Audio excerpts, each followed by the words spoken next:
Gracias. Bien, Hugo, vamos a comenzar primero por tu evaluación sobre la visita del señor Rubio a Guatemala. ¿Cómo fue eso? Sí, fue una visita muy importante, creo yo, para el gobierno de turno. Hay que entender que en Guatemala, a raíz de los acontecimientos del año pasado y la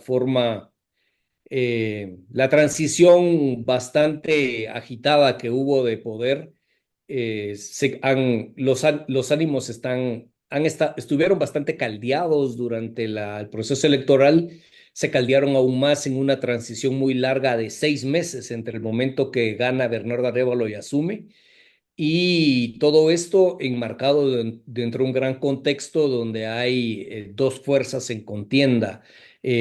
Una fuerza que denuncia que hay corrupción generalizada, y que asocia esa corrupción generalizada a grupos asociados con la política tradicional, y una reacción que son grupos que acusan a los movimientos progresistas de ser movimientos aliados al mayor radicalismo demócrata en Estados Unidos, toda la ideología woke, etcétera.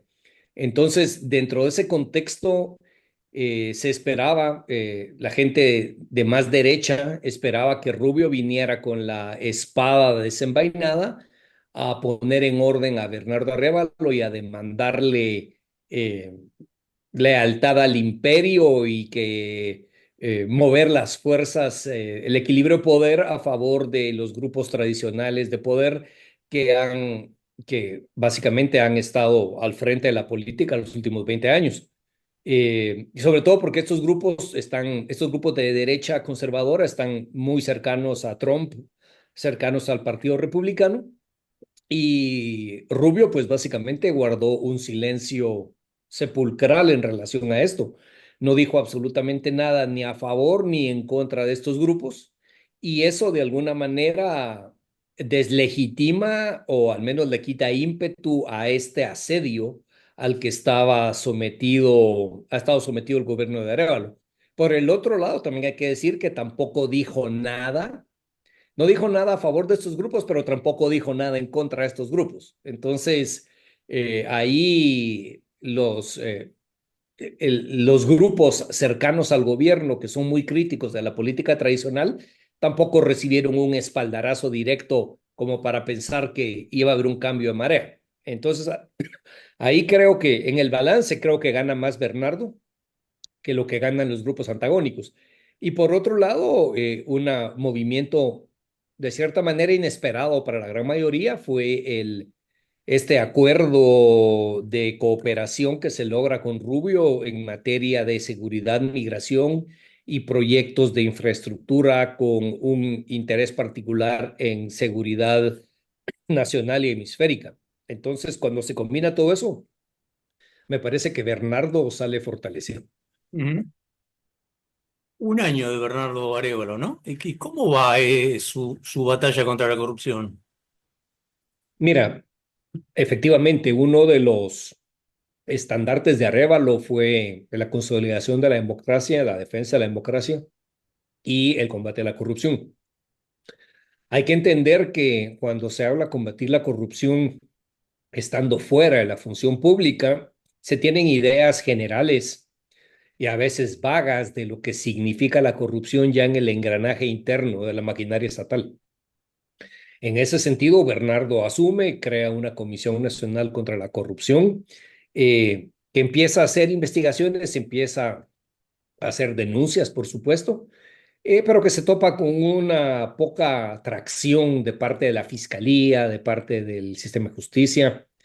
Pero por otro lado, ya en el núcleo del Ejecutivo de los ministerios, lo que resulta sucediendo es que muchos ministerios claves, como por ejemplo el Ministerio de Infraestructura, el Ministerio de Educación, de Salud, que son los que más presupuesto reciben, ahí hay graves problemas de mafias fuertemente enquistadas que no tan fácilmente se pueden sacar.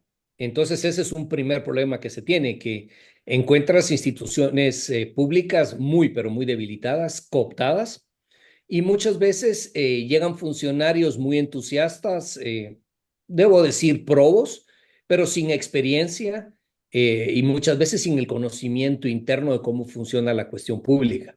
Entonces, ese iniciar la labor se les complica bastante y por supuesto quienes han tenido el poder y internamente tienen los mecanismos cooptados de la pura función pública les hacen la vida imposible. Y creo que este año está marcado por eso, por una lentitud en la ejecución presupuestaria que a mí no me preocupa mucho. Es mejor no gastar que gastar mal. Pero por otro lado, también dificultad para tomar control de las instituciones claves y enderezarlas.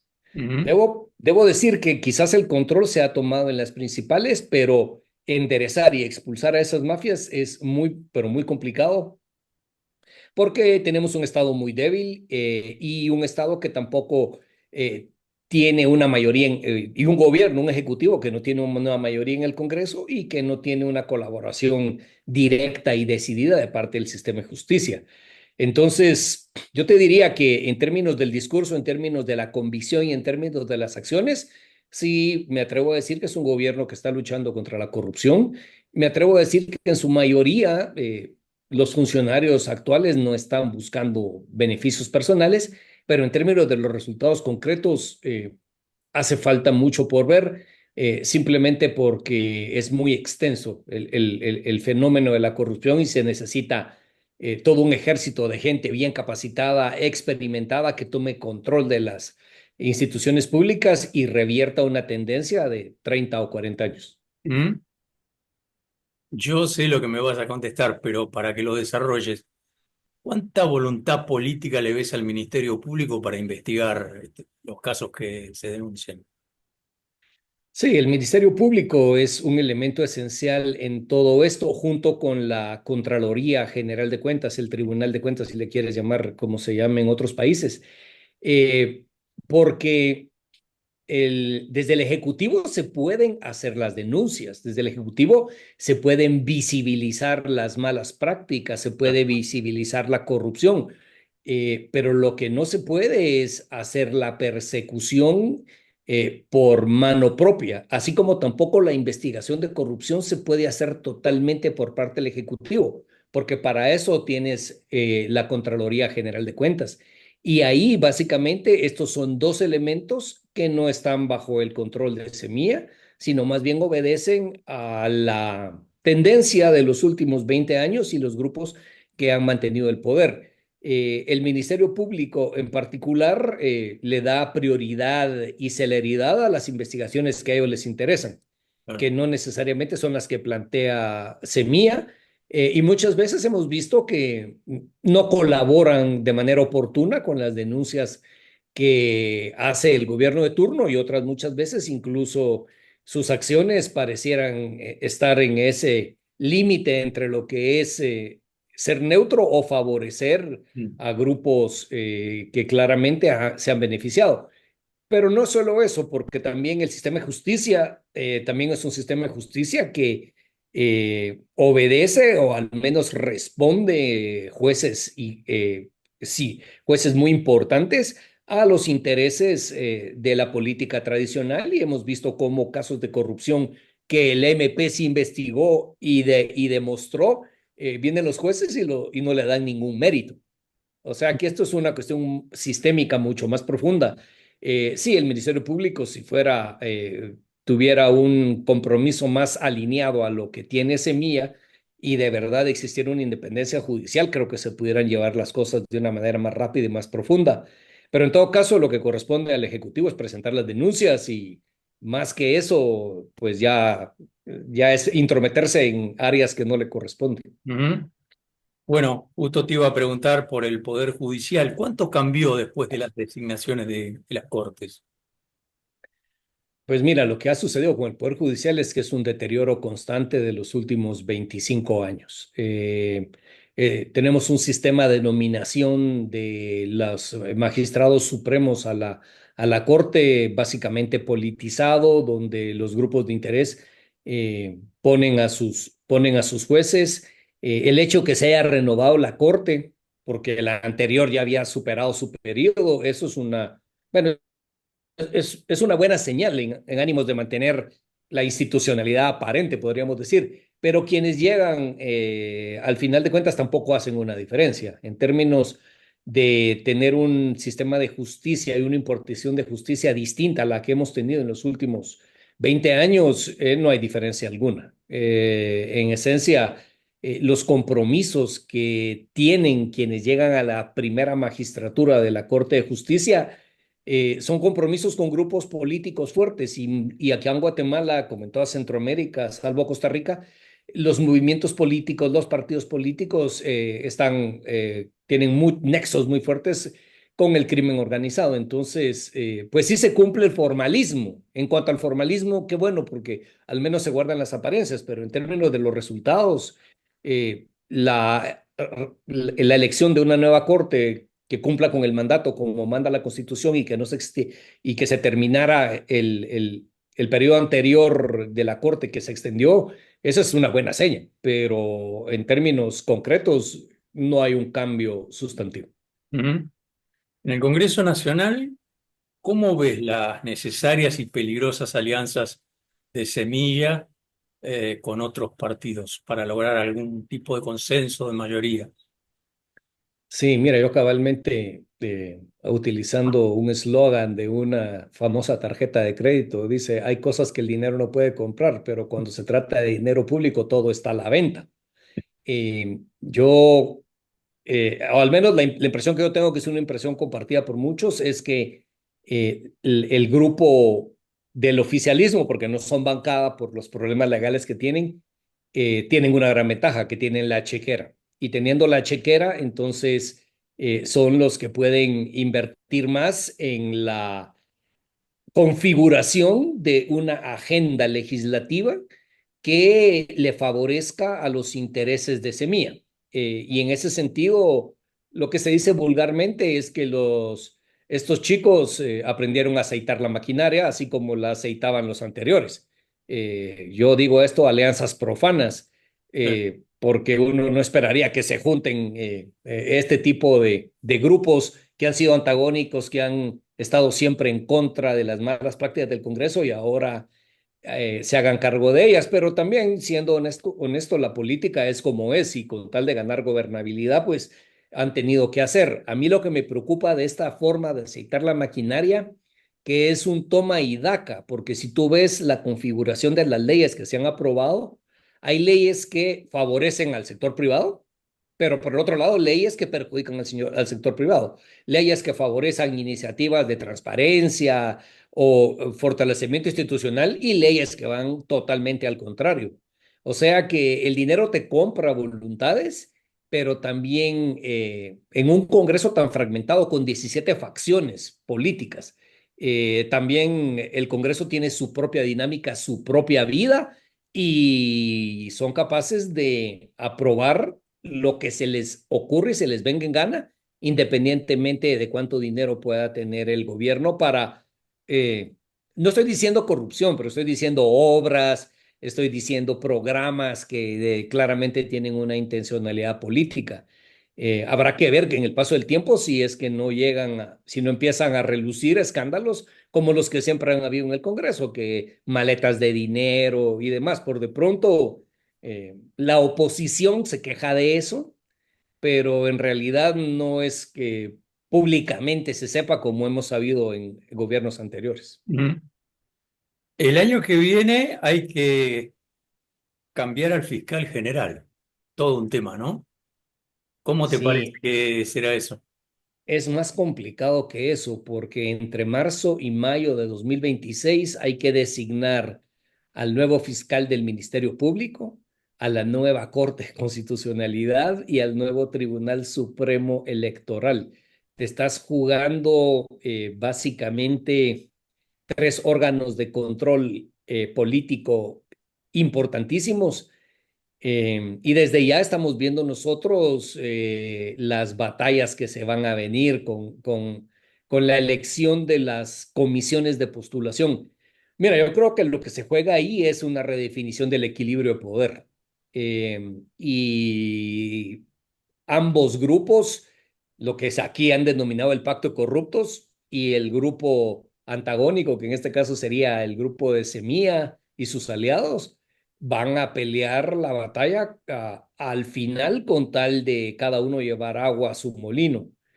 A mí me parece que en términos de la fiscalía va a ser una batalla muy dura y yo no creo que pueda ocurrir tan fácilmente un cambio de dirección del péndulo.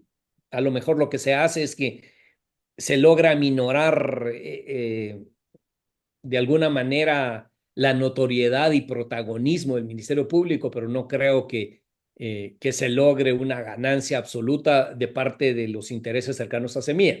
Y si se logra, lo que me preocupa a mí es que entonces viene la contrapersecución de la contrapersecución y entonces estamos en un vaivén donde realmente no fortaleces el Estado de Derecho, sino es pura vendetta de unos contra otros.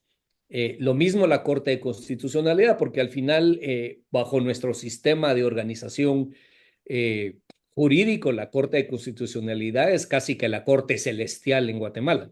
No importa que diga ninguna corte inferior, allá se resume todo. Y ahí también esa es la batalla de las batallas.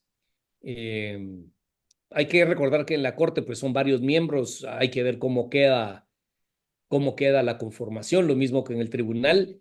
En todo caso, lo que creo es que no va a ser una victoria contundente en tribunal electoral y en Corte de Constitucionalidad para ninguna de las partes, lo cual añade a dificultar más la gobernabilidad tan complicada que ya tenemos. Y en el MP, pues ahí sí es un poco más complicado porque es una sola persona que resulta siendo electa. Eh, por de pronto están empatados, 1-1 en cuanto a poder de nominación. Eh, no sé, es crucial, para el país es crucial lo que sucede en el 26. Bien, una última, Hugo. Un año de la gestión de Arévalo que parece mucho más. A mí por lo menos se me ha hecho que es mucho más de un año. ¿Cómo está la opinión pública guatemalteca? Que de alguna manera dio una sorpresa al elegirlo, ¿no? Sí, mira, hay que entender bastante que los medios tradicionales son medios tradicionales que no necesariamente son empáticos con el gobierno actual. Son particularmente críticos y cuando digo particularmente críticos, quiero establecer una diferencia con la actitud que tuvieron con el Alejandro Yamatei, donde básicamente era sumisión. Entonces, de repente, de ser una prensa sumisa o temerosa, timorata, hoy son muy vocales. Entonces, la percepción que hay de Bernardo Arévalo está mediada por esta actitud. Hay, pocos medios se salvan, pero en general hay una animadversión de los principales medios tradicionales, más una campaña de desgaste impresionante en temas de redes sociales. Eh, la narrativa producto de estas dos facciones contrarias a Bernardo es que se está desgastando la imagen presidencial. Se está desgastando porque no es contundente. A mí me parece que es una característica importante de Bernardo Arevalo, que yo sí lo miro comprometido con la democracia y es alguien con vocación de diálogo. Pero en estos países autoritarios queremos caudillos que somaten la mesa. Entonces, bastante de lo que se le achaca es que no es contundente y que al no ser contundente y ser diplomático no tiene la habilidad política para lograr tomar las decisiones críticas. Eso es una. Y la otra, que es algo que yo no me compro, pero es un discurso instalado, es que no hay resultados. Eso es un discurso falso porque los gobiernos anteriores tampoco daban resultados. Lo que hacían era que se robaban el dinero, se gastaban el dinero, desperdiciaban el dinero, pero tampoco es que la población guatemalteca antes gozaba de un estado efectivo que le daba seguridad, educación, salud y todo lo demás. En realidad, el estado hoy es tan inefectivo como hace 4, 8 o 12 años. Eh, pero se ha instaurado bastante ese discurso. Eh, Cuando sumas eso, entonces sí hay un impacto en la imagen del gobierno, en la imagen del presidente, en el sentido de debilidad, en el sentido de demasiado diálogo. Pero al final, a mí tampoco me preocupa tanto todo esto porque es la música, la democracia, pues no puedes pretender gobernar sin estando fuera de esto. Creo que Bernardo lo lleva bien, pero sí sería ingenuo de mi parte decir de que no hay una estrategia bien diseñada para debilitar constantemente la función del gobierno. Algo que no fue así en los dos gobiernos anteriores, donde estos grupos que hoy se sienten desplazados, pues eran totalmente acomodaticios. Eh, y quizás aquí la gran cuestión es la llegada de Trump, que se miraba por parte de la oposición a Bernardo como un punto de quiebre, no terminó siendo un punto de quiebre, sino al final creo que terminó dándole un espaldarazo a Arévalo. Y eso cambió la percepción del equilibrio de poder. Muy bien, Hugo, yo te agradezco estos minutos y seguramente más adelante te estaré molestando cuando la realidad guatemalteca y centroamericana así lo amerite. Muchas gracias. Muchísimas gracias. Mira, ¿y tú cómo difundes todo esto?